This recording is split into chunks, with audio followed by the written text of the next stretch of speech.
wahai Syuaib, kalau bukan karena rahtu keluargamu, bangsamu, niscaya kami akan merajammu.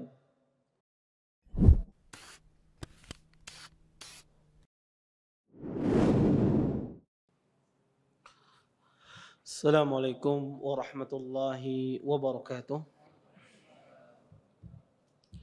Innal hamdalillah nahmaduhu wa nasta'inuhu wa nastaghfiruh wa na'udzu billahi min shururi anfusina wa min sayyiati a'malina.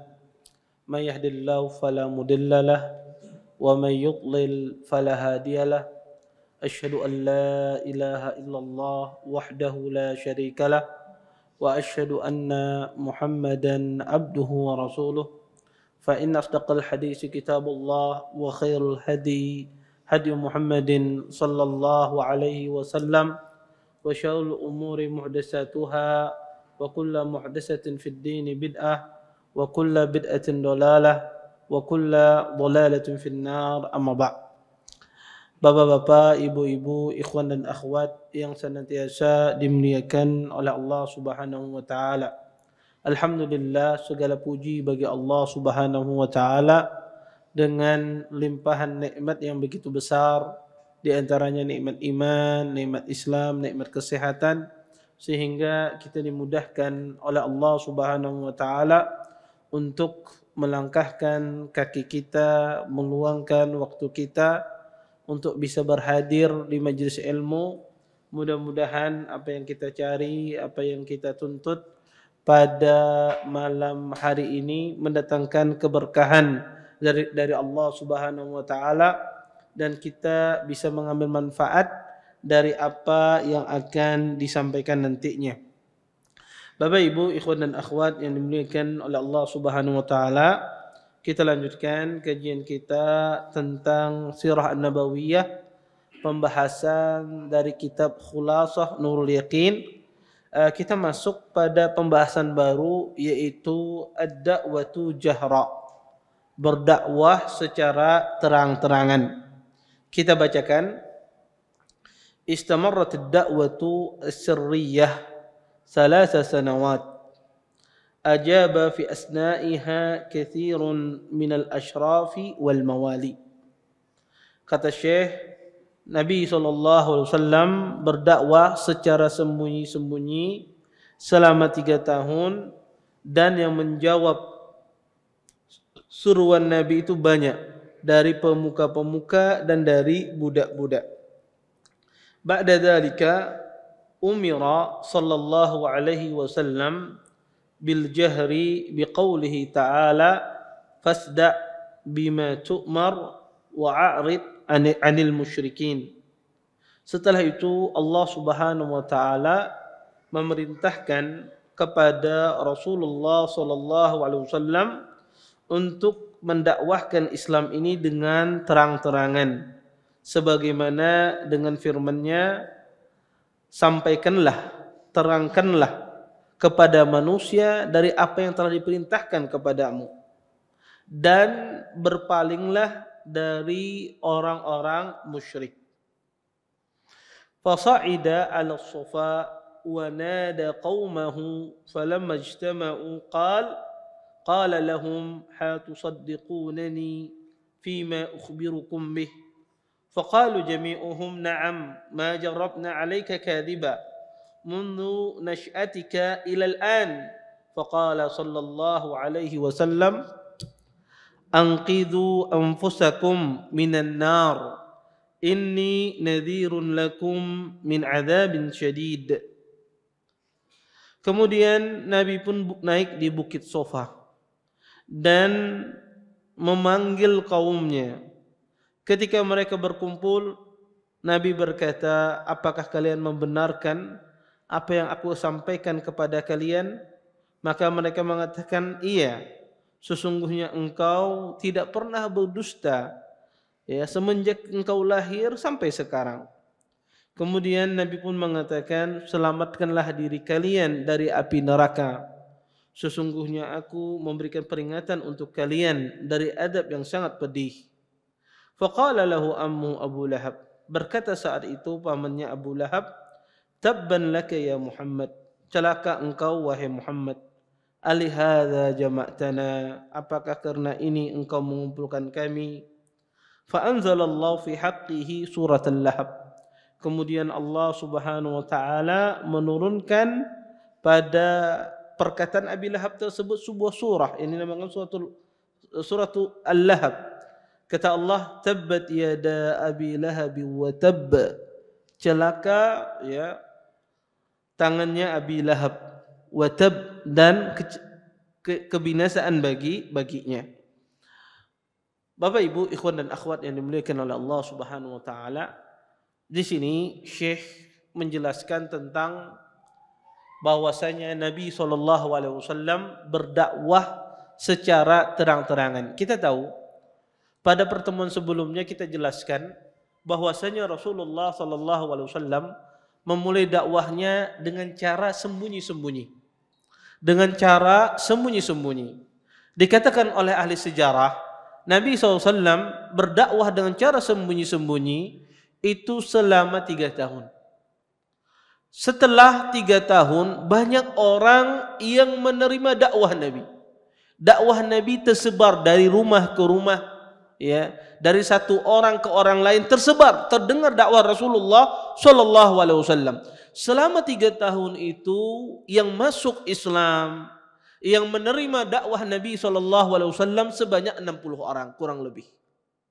Dan dari 60 orang ini berasal dari kabilah-kabilah yang berbeda-beda.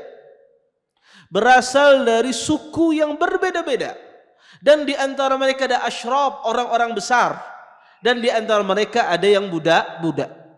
Maka bagi orang kufar Quraisy susah untuk memberhentikan dakwah Nabi. Susah mereka untuk memotong dakwah Rasulullah SAW. Kenapa? Karena dakwah ini yang didakwahkan oleh Nabi diterima oleh banyak kabilah. Kalau seandainya satu kabilah dibunuh, maka kabilah lain akan berontak. Maka orang Quraisy, orang-orang Mekah akan berhadapan dengan banyak kabilah, akan berhadapan dengan perang saudara. Dan pada saat itu yang masuk juga bukan orang yang budak semua. Ada pembesar-pembesar dari orang-orang Mekah memeluk agama Islam. Di antaranya Abu Bakar As-Siddiq dan yang lainnya. Maka saat itulah Allah Subhanahu wa taala menurunkan sebuah ayat. Ayat yang memerintahkan Nabi SAW untuk memulai dakwah ini terang-terangan. Ayat yang pertama Allah turunkan adalah firman Allah Subhanahu wa taala, wa anzir ashiratakal aqrabin. Kata Allah Subhanahu wa taala, berikanlah peringatan kepada keluargamu terdekat. Maka Allah Subhanahu wa taala memulai Nabi dakwah terang-terangan ini disuruh oleh Allah memulai dari keluarganya. Kenapa Allah Subhanahu wa taala menyuruh Rasulullah sallallahu alaihi wasallam memulai dakwah ini dari keluarganya? Dan ini tentunya adalah tadarruj, bertahap di dalam berdakwah. Tentu ya, kenapa seseorang itu memulai keluarga dan kenapa Nabi diperintahkan untuk memulai keluarganya? Karena fitrah manusia, ya, seseorang itu mencintai keluarganya. Dan secara fitrah, keluarga itu lebih menerima daripada orang lain. Orang kalau berdakwah dengan keluarganya, dengan istrinya, dengan anaknya, tentu itu lebih mudah ketimbang dia berdakwah dengan orang lain. Kita mengajak istri kita kepada yang al-haq, kepada yang benar, itu lebih mudah ketimbang kita mengajak orang lain. Kita memberikan nasihat kepada anak kita, kepada orang tua kita, kepada ibu kita, itu lebih mudah ketimbang kita memberikan nasihat kepada orang lain. Kenapa? Secara fitrah manusia itu cinta terhadap keluarganya. Ada hubungan antara satu keluarga dengan keluarga lain. Iya. Maka keluarga itu lebih mudah menerima dakwah daripada orang lain. Kemudian yang kedua, kenapa Allah Subhanahu wa taala memerintahkan Nabi pada saat ini memulai dari keluarganya terang-terangan? Bahwasanya Kalau di antara keluarga itu ada yang menghadang kita, melawan kita, maka dakwah itu akan menjadi rumit. Kalau ada di antara keluarga kita, merekalah orang yang nomor satu menentang dakwah kita, maka dakwah kita akan bertambah susah. Iya. Anda coba bayangkan, kalau Anda berdakwah maka orang yang nomor satu melarang dakwah Anda, menentang dakwah Anda adalah istri Anda. Orang yang nomor satu menentang dakwah Anda adalah anak Anda, ayah Anda, dan ibu Anda. Maka dakwah yang akan Anda lakukan akan terasa berat. Tapi sebaliknya, kalau dakwah ini dibantu oleh keluarga, maka seorang dai itu memiliki kekuatan.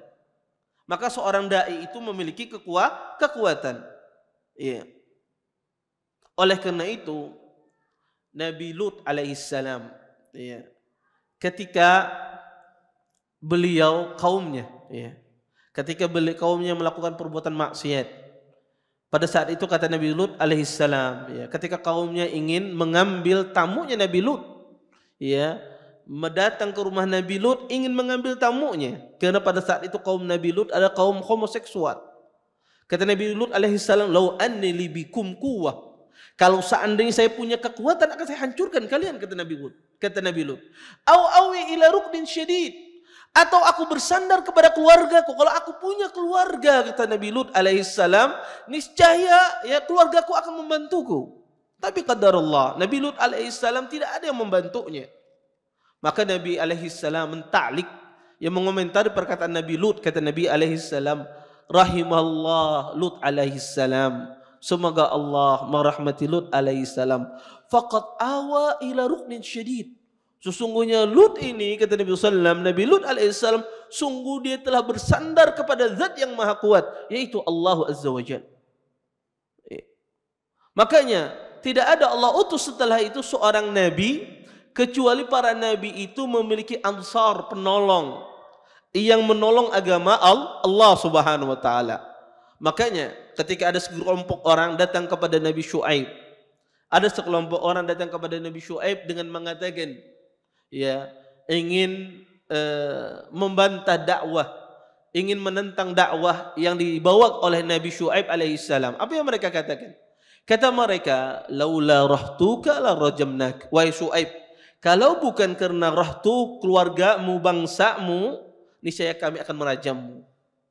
Karena mereka tidak bisa mendekati Nabi Syuaib karena ada keluarga yang menolong Nabi Syuaib alaihissalam. Makanya Nabi SAW diperintahkan oleh Allah Subhanahu wa taala memulai dakwah terang-terangan tersebut, diperintahkan memulai kepada keluarga beliau. Dan juga di antara hikmah kenapa disuruh dimulai dari keluarga, karena keluarga ini, ya, mas'ul kita, tanggung jawab kita. Setiap kita bertanggung jawab terhadap keluarganya. Makanya Rasulullah SAW bersabda, kullukum ra'in wa kullukum mas'ulun an ra'iyatih. Kata Nabi SAW, setiap kalian pemimpin dan setiap kalian bertanggung jawab terhadap apa yang dia pimpin. Seorang laki-laki, seorang suami, dia pemimpin terhadap istrinya. Seorang ayah, dia pemimpin terhadap anaknya. Seorang istri, dia pemimpin di dalam rumahnya. Maka setiap orang bertanggung jawab. Maka seorang muslim keliru besar kalau dia meninggalkan keluarganya, tidak berdakwah untuk keluarganya. Pada zaman sekarang orang itu terbalik, lebih fokus pada orang lain tapi tidak fokus pada keluarga, tidak fokus pada anaknya, tidak fokus pada istrinya, tidak fokus berdakwah itu kepada ibu dan ayahnya, malah lebih fokus kepada orang lain. Dan ini terbalik. Maka orang yang berhak menerima al-haq ini adalah keluarga terdekat kita. Makanya Allah di sini mengatakan wa anzir ashiratakal aqrabin. Wahai Rasulullah, kata Allah, berikan peringatan kepada keluargamu yang terdekat. Diriwayatkan oleh Aisyah radhiyallahu taala anha, ya, ketika turun ayat tersebut, ya, Nabi SAW kata Aisyah, lamma nazalat wa anzir ashiratakal aqrabin, qama Rasulullah sallallahu alaihi wasallam faqal ya Fatimah binti Muhammad, ya Safiyah binti Abdul Muttalib, ya Bani Abdul Muttalib, la amliku lakum min Allah syai'a, saluni min mali ma syi'tum. Kata Nabi sallallahu alaihi wasallam ketika turun ayat wa anda asyiratakal aqrabin, Nabi pun berdiri. Kemudian pun Nabi mengatakan, wahai Fatimah, anaknya Muhammad, wahai Safiyah binti Abdul Muttalib, yaitu bibi Nabi sallallahu alaihi wasallam. Kemudian kata Nabi sallam, wahai Bani Abdul Muttalib, sesungguhnya aku tidak memiliki apapun minallahi syai'a, dari Allah. Maksudnya kata Nabi sallam, aku tidak bisa menyelamatkan kalian nanti di hari kiamat dari azab Allah Subhanahu wa taala. Saluni min mali ma syi'tum, mintalah dari hartaku akan aku kasihkan. Tetapi di hari kiamat kelak kata Nabi sallam, aku tidak memiliki apapun untuk bisa menyelamatkan kalian dari azab Allah Subhanahu wa taala. Maka ini awal pertama kali Nabi SAW mengumpulkan keluarga terdekat beliau. Beliau kumpulkan orang yang terdekat, anak beliau, bibi beliau, dan keluarga beliau dari Bani Abdul Muttalib. Kemudian di dalam sebagian riwayat disebutkan dari hadis Abu Hurairah, lamma unzilat hadhil ayah, kata Abu Hurairah, ketika diturunkan ayat wa anzir ashiratakal aqrabin, da'a Rasulullah sallallahu alaihi wasallam Quraisyan fajtama'u fa amma wa khas. Maka Nabi sallallahu alaihi wasallam ketika turun ayat wa anzir ashiratakal aqrabin, Nabi mengumpulkan orang-orang Quraisy dari keluarga beliau, fajtama'u, maka berkumpullah. Kemudian kata Nabi sallallahu alaihi wasallam, ya Bani Ka'ab ibn Lu'ay, anqidhu anfusakum minan nar. Ya Bani Murrah ibn Ka'ab, anqidhu anfusakum minan nar. Ya Bani Abdi Syams, anqidhu anfusakum minan nar. Ya Bani Abdi Manaf, anqidhu anfusakum minan nar. Ya Bani Hashim, anqidhu anfusakum minan nar. Ya Bani Abdul Muttalib, anqidhu anfusakum minan nar. Ya Fatimah, anqidhi nafsaki minan nar, fa inni la amliku lakum minallahi syai'a. Kata Nabi SAW, wahai Bani Ka'ab ibn Lu'ay, selamatkan jiwa kalian dari api neraka. Wahai Bani Murrah ibn Ka'ab, selamatkanlah jiwa kalian dari api neraka. Wahai Bani Abdi Syams, selamatkanlah jiwa kalian dari api neraka. Wahai Bani Abdi Manaf, selamatkanlah jiwa kalian dari api neraka. Wahai Bani Hashim, selamatkanlah jiwa kalian dari api neraka. Wahai Bani Abdul Muttalib, selamatkanlah jiwa kalian dari api neraka. Wahai Fatimah, selamatkanlah dirimu dari api neraka. Sesungguhnya aku tidak memiliki sesuatu apapun di sisi Allah untuk bisa menyelamatkan kalian. Maka ini menunjukkan bahwasanya Rasulullah SAW pertama kali yang beliau dakwahi adalah keluarga terdekat beliau. Setelah itu Nabi SAW mengundang keluarga besar beliau yang lebih besar lagi, suku-suku Quraisy dari kalangan keluarga beliau. Maka Nabi mengundang untuk makan. Diundang oleh Nabi SAW untuk makan. Dan ini merupakan dakwah yang luar biasa yang dilakukan oleh Nabi. Nabi undang mereka makan terlebih dahulu, sebelum Nabi SAW menjelaskan misi beliau. Iya. Kenapa? Kata para ulama, mengundang makan ini ini luar biasa ya. Orang itu kalau diajak makan, kemudian didakwahi, biasanya hatinya lembut. Ya hatinya lembut. Ya, orang diajak makan itu biasanya hatinya lembut. Ya. Karena dakwah terhadap makanan ini luar biasa menariknya. Sama kalau antum lagi ingin menegur orang, nggak bisa menegur secara langsung, bawa makan ke Wong Solo terus dinasihati langsung nerima dia.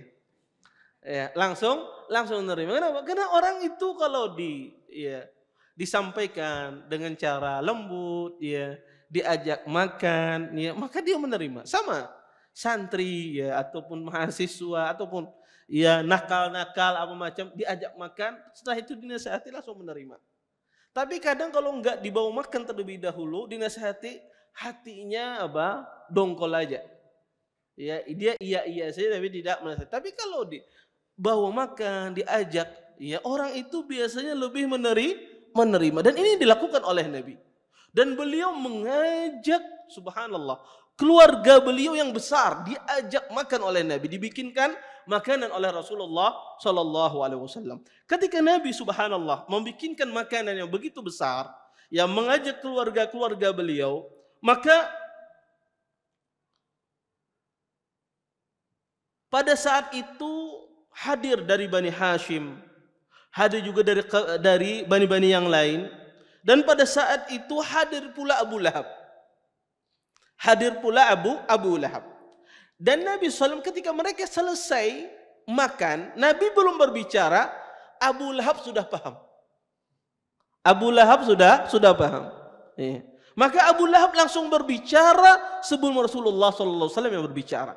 Padahal yang paling berhak bicara adalah tuan rumah. Tapi Abu Lahab langsung berbicara. Maka apa kata Abu Lahab? Kata Abu Lahab berkata kepada Nabi, haula'i umumatika, wahai Muhammad, kata Abu Lahab, ya, berkata kepada Nabi Muhammad, mereka itu adalah paman-pamanmu, banu ammik, dan mereka itu pula anak-anak pamanmu. Fatakallam wa'da as-sabah, bicaralah, tetapi tinggalkan as-sabah. As-sabah itu agama yang menyelisih agama nenek moyang. Tinggalkanlah agama yang menyelisih agama nenek moyang, kata Abu Lahab. Artinya maksudnya tinggalkanlah agama Islam yang engkau bawa sekarang ini. Abu Lahab tahu. Ya. Wa'lam, kata Abu Lahab, annahu laysa liqaumika bil arabi qatiban taqah. Ketahuilah, kata Abu Lahab, sesungguhnya tidak ada dari kaum bangsa Arab bisa menolongmu, memiliki kekuatan untuk menolongmu. Kemudian kata Abu Lahab, fama ra'aitu ahadan jaa'a ala bani abihi bi syarrin mimma ji'ta bihi. Kata Abu Lahab, saya tidak pernah melihat dari keturunan kita, dari Bani Hashim, membawa sesuatu yang lebih jelek daripada apa yang engkau bawa, wahai Muhammad. Ya. Kemudian pada saat itu Nabi pun diam. Ya. Nabi pun tidak berbicara. Ya. Kenapa? Karena posisinya, tempatnya tidak cocok untuk berbicara. Karena waktunya tidak pantas untuk berbicara. Karena keadaan dalam kondisi emosi, dalam kondisi marah, maka Nabi pun diam. Tidak berbicara. Tidak menyahuti apa yang dikatakan oleh Abu Lahab. Ya. Karena itu yang diinginkan oleh Abu Lahab. Ya, Nabi membalas ya dengan balasan sehingga terjadi pertengkaran. Nabi SAW pun diam. Kenapa Nabi SAW diam? Pertama, suasana tidak cocok untuk menyampaikan dakwah. Kemudian yang kedua adalah Abu Lahab paman Nabi. Ya, Abu Lahab paman Rasulullah SAW. Maka Nabi SAW tidak mungkin langsung memotong seketika pada saat itu. Maka pada saat itu Nabi SAW ketika mengundang mereka makan, Nabi tidak berbicara. Pada saat itu yang berbicara adalah Abu Lahab. Kemudian yang kedua kalinya pun Nabi mengundang makan lagi. Diundang makan lagi oleh Rasulullah SAW. Dan ini menunjukkan ya, dakwah itu butuh pengorbanan. Tidak hanya sekedar pengorbanan fisik, juga pengorbanan uang. Iya. Mengajak orang makan itu tidak sedikit biayanya. Makanya kadang-kadang kalau ada acara, biaya termahal apa? Konsumsi. Kalau ada acara apa saja, mengadakan acaranya murah. Tetapi biaya yang paling mahal pasti konsumsi enggak mudah. Ya. Ya, dan Nabi SAW yang diundang ini adalah keluarga besar Nabi SAW, Bani Quraisy. Ya, ini orang besar, kabilah besar. Itu diundang Nabi SAW. Yang kedua kalinya diundang oleh Rasulullah SAW. Yang kedua kali Nabi SAW mengundang Abu Lahab dan mengundang yang lain. Pada saat itu pun Nabi SAW tidak membiarkan Abu Lahab berbicara. Nabi langsung berbicara. Setelah mereka selesai makan, Nabi pun langsung berbicara. Kata Nabi SAW, Alhamdulillah, ahmaduhu wa asta'inuh, wa uminu bihi wa atawakkal alaih, wa asyhadu an la ilaha illallah wahdahu la syarikalah. Kata Nabi, segala puji bagi Allah Subhanahu wa taala, aku memujinya dan aku meminta tolong dengannya, dan aku beriman dengannya dan aku bertawakal dengannya, dan aku bersaksi kata Nabi, tiada Tuhan yang berhak disembah kecuali Allah, la syarikalah, tidak ada sekutu baginya. Kemudian kata Nabi SAW, inna ra'ida la yakdziba ahlahu, sesungguhnya seorang pemimpin dia tidak akan berdusta terhadap orang yang dia pimpin. Seorang pemimpin dia tidak akan berdusta terhadap keluarganya. Wallahi alladzi la ilaha illahu inni rasulullah ilaikum khassah wa ilan nasi ammah. Kata Nabi SAW, demi Allah yang tiada Tuhan yang berhak disembah, sesungguhnya aku ini adalah Rasulullah yang Allah utus kepada kalian khassah, secara khusus, wa ilan nasi amatan, dan kepada manusia aku diutus secara umum. Wallahi latamutanna kama tanamun, demi Allah ya, sesungguhnya kalian akan mati sebagaimana kalian akan tidur. Wala tub'asunna kama tastayqidun, sesungguhnya kalian akan dibangkitkan sebagaimana kalian terbangun dari tidur kalian. Wala tuhasibanna bima ta'malun, dan sesungguhnya kalian akan dihisab oleh Allah terhadap apa yang kalian lakukan di dunia ini. Wa innahal jannata abada, sesungguhnya surga itu kekal.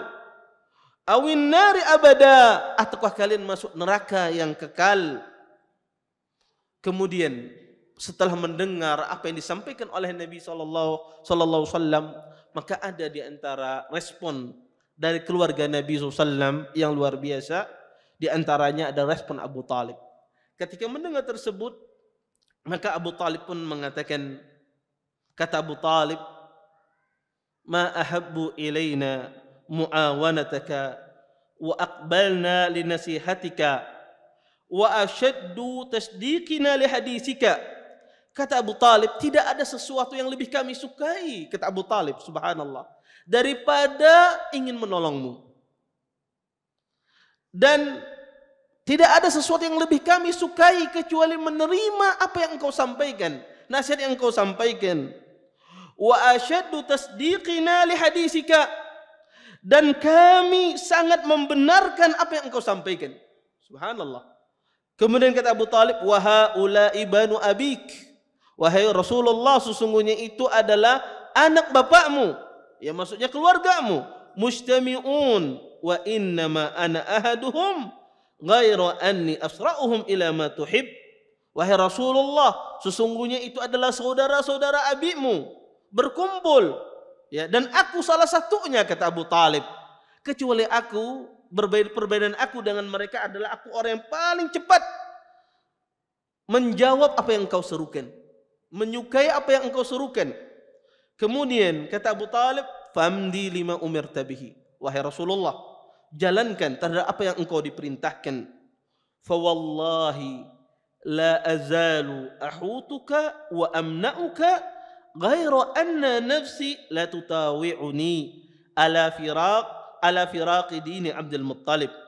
Kata Abu Talib, demi Allah, sesungguhnya aku akan senantiasa melindungimu dan aku menjagamu, ya. Tetapi kata beliau, jiwaku, hatiku, kata beliau, tidak bisa berpisah dari agamanya Abdul Muttalib. Ya. Abu Talib membenarkan apa yang disampaikan oleh Nabi SAW. Saya benarkan apa yang kau sampaikan. Tetapi kata Abu Talib, saya tidak bisa meninggalkan, ya, agama nenek moyang. Engkau lakukan, perintahkan apa yang diperintahkan. Saya akan bela engkau. Saya akan jaga engkau. Iya, saya akan membelamu. Kalau ada yang mengganggu, saya nomor terdepan. Kata Abu Talib, membelamu. Tetapi saya tidak bisa meninggalkan agamaku. Ya, maka itulah hidayah, ya. Kadang hidayah itu subhanallah, ya. Orang kadang-kadang berusaha memberikan hidayah terhadap orang yang dia sayangi, tetapi jika Allah Subhanahu wa taala tidak menghendaki, maka tidak akan mungkin hidayah itu didapatkan. Makanya innaka la tahdi man ahbabta walakinallaha yahdi man yasha. Sesungguhnya engkau tidak bisa memberikan hidayah kepada siapa yang engkau cintai, tetapi dialah Allah yang memberikan hidayah kepada yang kepada siapa yang Allah cintai. Maka Abu Talib, ya subhanallah, semua hal dilakukan Abu Talib, semua hal.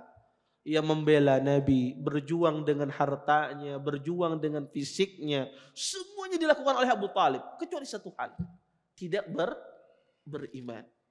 Semua ya ajaran Islam ya, apa saja yang dibutuhkan oleh Nabi dilakukan oleh Abu Talib. Tapi cuma satu hal, dia tidak beriman kepada Allah Subhanahu wa taala.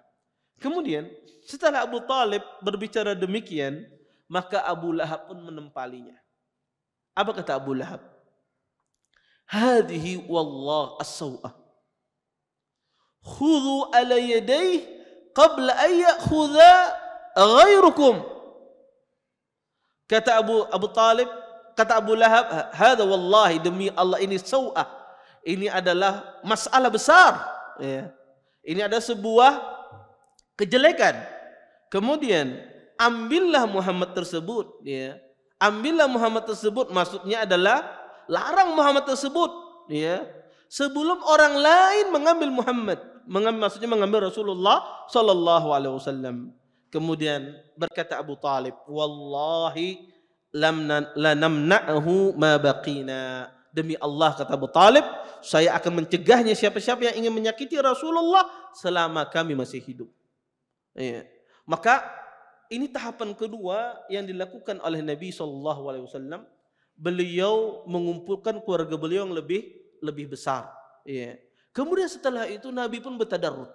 Setelah mengajak orang yang terdekat beliau, kemudian keluarga beliau, barulah pada saat itu Nabi SAW naik ke Bukit Sofa. Ya. Pada saat itu Nabi SAW naik ke Bukit Sofa.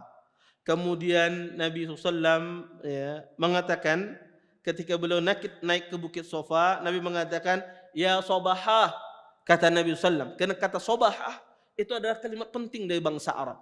Bangsa Arab dulu, kalau mereka ingin mengumpulkan orang, mereka dulu berteriak dengan kalimat tersebut dan dengan telanjang. Dulu bangsa Arab, kalau mereka ingin ngumpulin orang, mereka naik ke bukit. Kemudian mereka berteriak, ya sobahah. Ya. Maka orang Arab kalau mendengar itu kalimat yang sangat penting. Dan dulu mereka berteriak demikian dengan telanjang. Tidak berbusana. Tapi Nabi tidak. Nabi berteriak dengan kalimat tersebut dipakai oleh Nabi. Ya sobahah, kata Nabi SAW. Ketika beliau naik ke Bukit Sofa. Maka orang-orang Quraisy pun datang berkumpul. Karena tidak diteriakkan perkataan tersebut kecuali sebuah perkataan yang sangat penting. Ketika berkumpul orang-orang Quraisy, Nabi pun mengatakan, kata Nabi SAW, ara'aitum in akhbartukum anna khaylan takhruju min safhi hadzal jabal akuntum musaddiqi. Kata Nabi SAW, bagaimana menurut kalian kalau saya kasih tahu kalian bahwasanya akan keluar kuda-kuda dari lereng gunung ini, apakah kalian akan membenarkanku?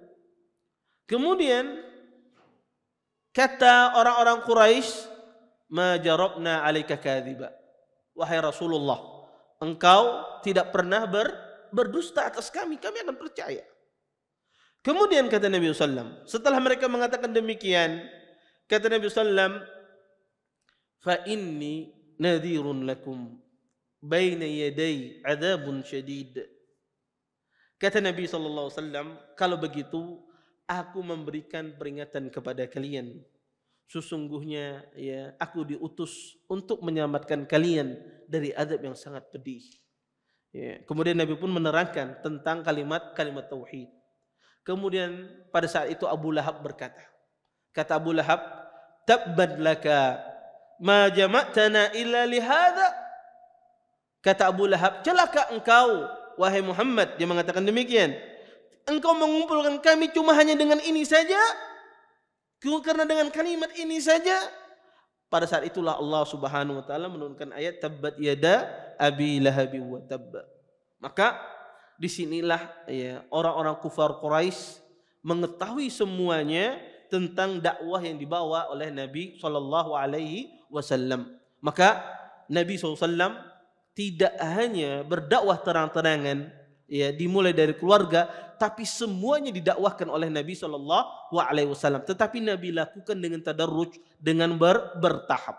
Maka dakwah juga demikian. Dakwah itu harus bertahap. Tidak mungkin orang itu berdakwah langsung sana kemari. Maka harus bertahap seperti yang dilakukan oleh Rasulullah Shallallahu Alaihi Wasallam. Kemudian, ya, ketika Nabi Shallallahu Alaihi Wasallam menjelaskan tentang dakwah beliau, maka disinilah muncul permusuhan, muncul permusuhan kepada orang-orang kafir. Makanya turun ayat fasda' bima tu'mar wa a'rid 'anil musyrikin. Kata Allah Subhanahu wa taala, terangkanlah apa yang diperintahkan kepadamu dan berpalinglah dari orang musyrikin. Ayat ini menjelaskan kepada Nabi dua hal, bahwasanya kata Allah terangkan dakwah itu, kemudian berpaling dari orang-orang musyrikin. Ini menunjukkan bahwasanya akan terjadi permasalahan dengan orang-orang musyrikin. Dan sunnatullah, ketika seseorang itu mendakwahkan dakwah yang hak, pastilah dakwah itu akan dimusuhi. Pastilah dakwah itu akan diperangi. Itu sunnatullah dari masa ke masa. Maka jangan Anda kira ketika Anda mendakwahkan yang hak sekarang ini Anda tidak diperangi, Anda akan diperangi. Tetapi peperangan itu bisa jadi waktunya nanti. Tetapi orang itu pasti akan memerangi dakwah. Ya, dan itu sunnatullah dari masa ke masa. Maka orang berkumpul, ya, untuk menghalangi dakwah, orang berkumpul untuk mencegah dakwah yang hak sebagaimana dilakukan oleh orang-orang kufar Quraisy, maka itu sunnatullah. Ya, itu sunnatullah dari masa ke masa. Maka seorang mukmin, ya, dia harus paham ketika dia berada di dalam dakwah yang benar, pasti dia akan diperangi. Cepat atau lambat, menunggu macannya kapan bangun. Ya, menunggu macannya kapan bangun. Ya, maka biarkan macannya tidur, jangan diganggu-ganggu dulu. Ya. Maka cepat atau lambat kita tuh akan dimusuhi oleh orang. Dan ini yang dilakukan oleh orang kufar Quraisy. Ketika mereka tahu, mereka pun tidak menerima dakwah Nabi SAW. Dan ajib, orang kufar Quraisy ini ajib. Kenapa ajib? Mereka, Nabi SAW, ya, Nabi SAW dari kaum mereka. Ya, dari kaum mereka. Nabi SAW terkenal, ya, bahwasanya tidak pernah berdusta. Nabi SAW terkenal di bangsa Quraisy bagus akhlaknya. Maka Nabi SAW orang yang amanah. Mereka kalau berpergian safar menitipkan barang kepada Rasulullah SAW. Tetapi subhanallah, mereka tidak menerima dakwah Nabi. Apa sebabnya? Dijelaskan oleh para ulama. Sebab kenapa orang kufar Quraisy ini tidak menerima dakwah Nabi SAW? Pertama, disebabkan taklid. Taklid itu adalah mereka taklid buta terhadap ajaran nenek moyang mereka. Makanya mereka mengatakan inna wajadna aba'ana ala ummah wa inna ala aktsarihim muhtadun. Sesungguhnya kami mendapati bapak-bapak kami, jidi-jidi kami, nenek moyang kami, ya, berdasarkan atas satu millah, satu agama, dan kami mendapati mereka orang-orang yang mendapatkan petunjuk. Ya, maka kami mengikuti, ya, apa yang mereka lakukan. Maka sebab taklid ini, taklid buta ini, inilah yang menyebabkan mereka tidak memeluk agama Islam. Inilah yang menyebabkan mereka menolak dakwah Rasulullah Sallallahu Alaihi Wasallam. Maka taklid buta ini bahaya. Ya. Maka Anda lihat, ya, kebanyakan orang menolak, ya. Kebanyakan orang menolak, salah satu sebabnya adalah taklid buta. Bukan berarti taklid itu tidak boleh, taklid boleh tapi jangan buta. Ya, taklidnya jangan buta. Seorang bertaklid terhadap perkara-perkara yang dia tidak tahu. Iya. Tapi pada perkara-perkara yang dia tahu tidak boleh dia bertaklid. Iya. Maka taklid buta inilah yang menyebabkan seseorang itu lari dari al-haq, menjauh dari kebenaran. Maka kata para ulama, salah satu sebabnya adalah taklid buta. Kemudian juga salah satu sebabnya adalah qabailiyah, sifat kesukuan. Sifat kesukuan yang luar biasa yang dimiliki oleh orang kufar Quraisy. Sehingga rasa kesukuan inilah yang menyebabkan mereka tidak mau menerima Islam. Karena suku mereka ya tidak mau suku mereka keluar dari agama nenek moyangnya. Ya, maka dan ini ya penyakit ya. Sifat qabailiyah ya, sifat rasa fanatik kesukuan ini penyakit yang luar biasa. Dan inilah yang menghancurkan umat Islam dari sepanjang sejarah. Orang Aus dan Khazraj berperang. Akibatnya apa? Karena ditimpakan masing-masing mereka rasa kesukuan. Yang ketika datang orang-orang Yahudi ke Madinah, mereka mengadu orang Aus dan Khazraj. Akhirnya pun berperang. Turki Utsmani kalah. Kenapa? Sebab kalah di Turki Utsmani dalam peperangan karena diadu domba antara orang Arab dengan orang Turki. Maka kaum muslimin Arab ya diadu domba dengan orang-orang Turki, maka akhirnya kalah. Maka banyak kaum mukminin ya dari masa ke masa akibat mereka kalah di dalam peperangan karena rasa kesukuan. Dipecah belah rasa kesukuan tersebut, dipecahkan. Anda suku ini ya lebih mulia daripada suku ini lebih utama daripada suku ini. Tidak dipersatukan atas akidah yang benar. Maka ini salah satu sebab juga kenapa mereka orang-orang kufar Quraisy ya tidak memeluk agama Islam. Kemudian salah satu sebabnya adalah mereka tidak memeluk agama Islam ya karena adanya kesombongan. Adanya kesombongan di hati-hati mereka. Dan ini terjadi kepada Al-Walid ibn Al-Mughirah. Ya. Mereka tahu bahwasanya Nabi yang Nabi bawa itu apa? Sesuatu yang hak, sesuatu yang benar, tahu mereka. Ya, makanya tahu mereka tapi karena sombong. Makanya Walid ibn Al-Mughirah tahu betul apa yang disampaikan oleh Nabi itu benar. Ya, sampai ketika Walid ibn Al-Mughirah menyiksa Nabi SAW, kata Nabi SAW, saya yang akan membunuhmu, kata Nabi. Ya, kata Nabi berkata kepada Walid ibn Al-Mughirah. Kemudian ketika peperangan Uhud, terjadi peperangan Uhud antara Nabi dengan kaum kufar Quraisy. Pada saat itu ada Walid bin Mughirah dipanah oleh Rasulullah. Panah tersebut hanya menimpa sedikit dari badan Walid bin Mughirah, sedikit saja. Sedikit saja.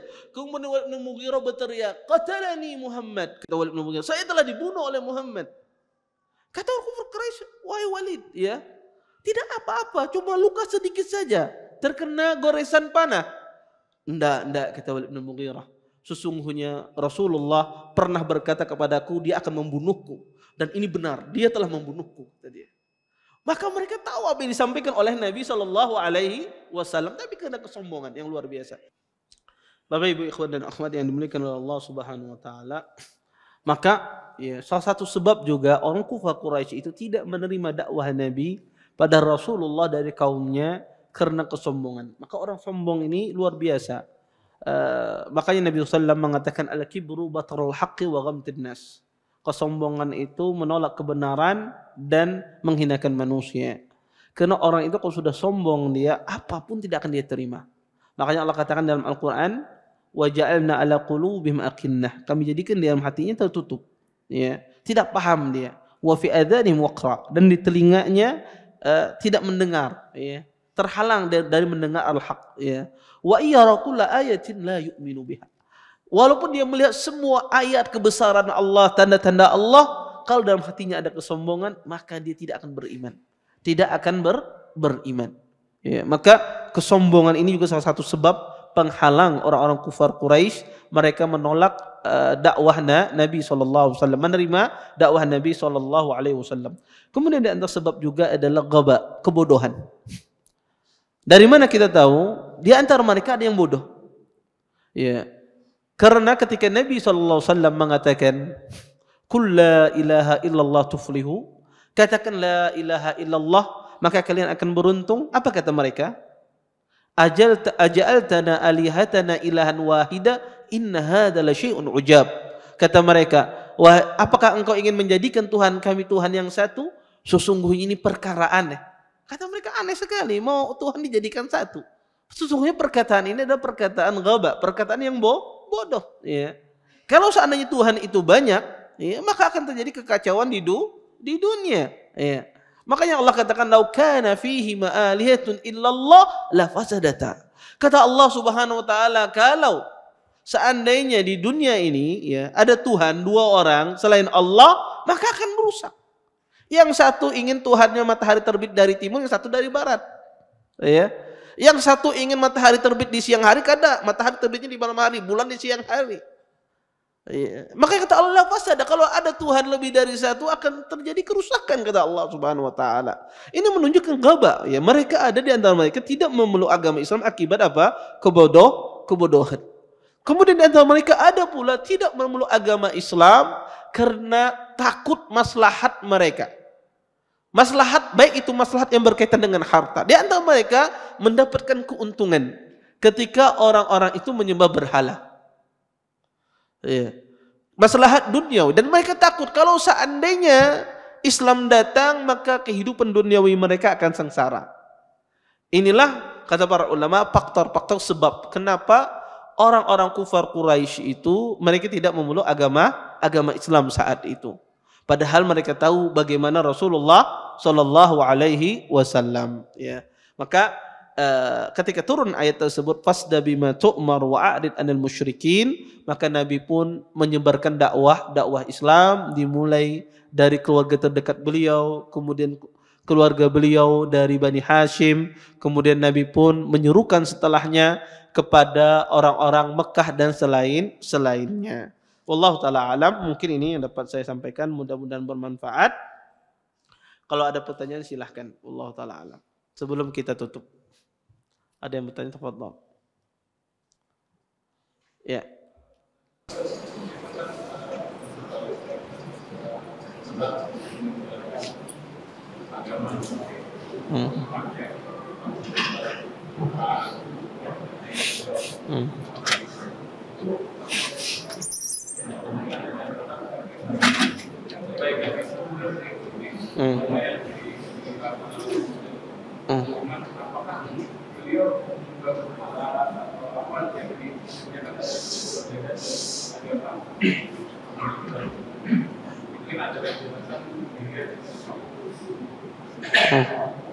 Taib.